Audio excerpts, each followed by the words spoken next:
Our next guest, Edmund Meeson III, is an award-winning craft beer brewer who also teaches a class at the University of Central Florida regarding beer and quality brewing for the Rosen College of Hospitality Management. He joins us now. Ed, welcome to the show. Thank you. How did craft beer get started in Florida? Well, in the U.S. it started with Jimmy Carter in 1978, signed the law that allowed the states to make it legal.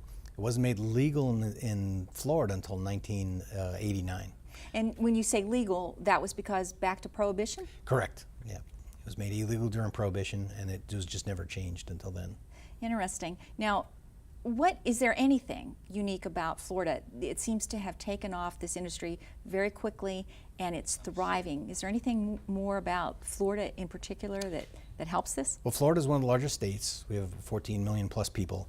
It's summer most of the year, and beer is, and we're also one of the higher beer consuming states per capita. I don't know whether that's good or bad, but well, and then we're slow to come to it. The craft beer craze started out on the West Coast in California and Colorado, and has finally come to Florida. So now we're on the steeper end of the learning curve, so to speak.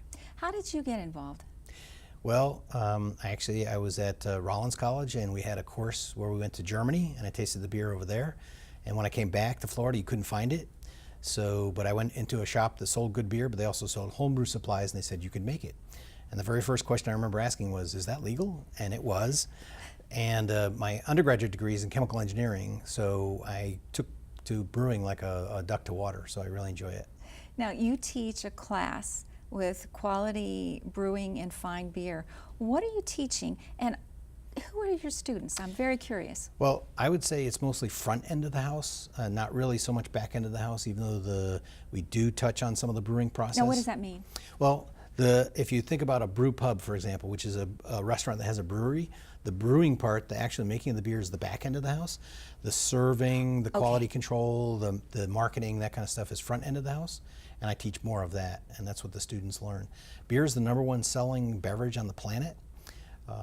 There's more water and tea that's served, but you don't get as much money for water and tea. But if you just look at the dollars, that beer is the #1 selling product. And depending on the restaurant's mix of products, a lot of times it's the restaurant's #1 profit item, especially if they have draft beer. So there's a lot of reasons why the beer industry in general has been such a big economic boom to Florida. Oh yes, yeah. About $21 billion if you count all the effects of the employment and the money and people, what they spend and so forth. Now, you said craft brewing is predominantly starts from home brewing. Yes. So how is it supplied? I find this confusing because if it's mostly started from home brewing and the breweries are small, is it local? Is it regional? Are there alliances? Is the state too big? All of the above. No, it's still growing, especially here in Orlando. Tampa is ahead of us. There's about 40 breweries just in the Tampa area, and Orlando is kind of catching up to Tampa. The thing about homebrewing is 95% of all the craft beer brewers start out as homebrewers. It's completely scalable. You can make 1 gallon or you can make 1,000 gallons. The equipment changes a little bit, but the concepts are the same. Do you think that people talk to each other a lot? It seems there's a lot of communication with the different pockets of beer people around. Yes, absolutely. There's a lot of homebrew clubs, which I'm a member of a few in the Central Florida area. There's also the Florida Brewers Guild, and there's beer festivals, and the professionals get together, and it's very common to discuss things over a beer. I saw even a magazine. I'm sure there must be more, but it was a professional magazine about different aspects of brewing.